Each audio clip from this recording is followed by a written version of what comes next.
One rainy Sunday in March, I opened a box of books Mom had brought home from Grandmother's house.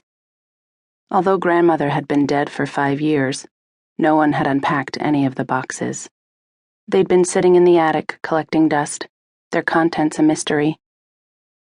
Hoping to find something to read, I started pulling out books: Charlie and the Chocolate Factory, Mystery of Chincoteague, and at least a dozen Nancy Drew mysteries.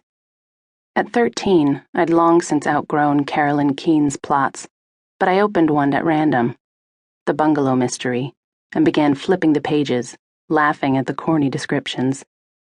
Nancy, blue-eyed and with reddish glints in her blonde hair.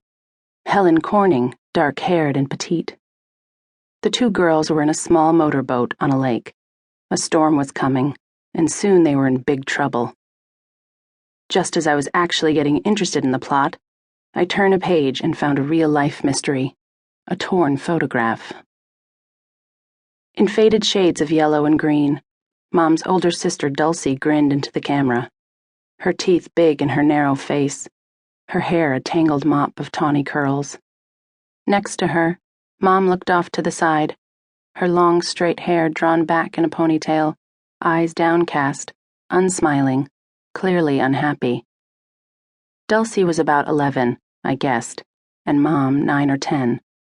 Behind the girls was water, a lake, I assumed.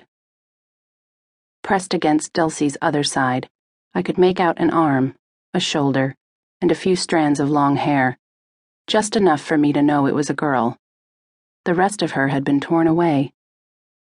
I turned the photo over, hoping to find the girl's name written on the back. There was Grandmother's neat, school-teacherly handwriting. Gull Cottage, 1977.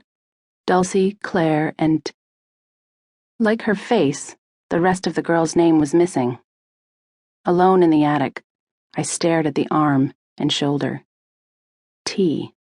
Tanya, Tanya, Tracy, Terry. So many T names to choose from. Which was hers? Putting the photo back in the book, I ran downstairs to ask Mom about Gull Cottage, the lake, and the girl.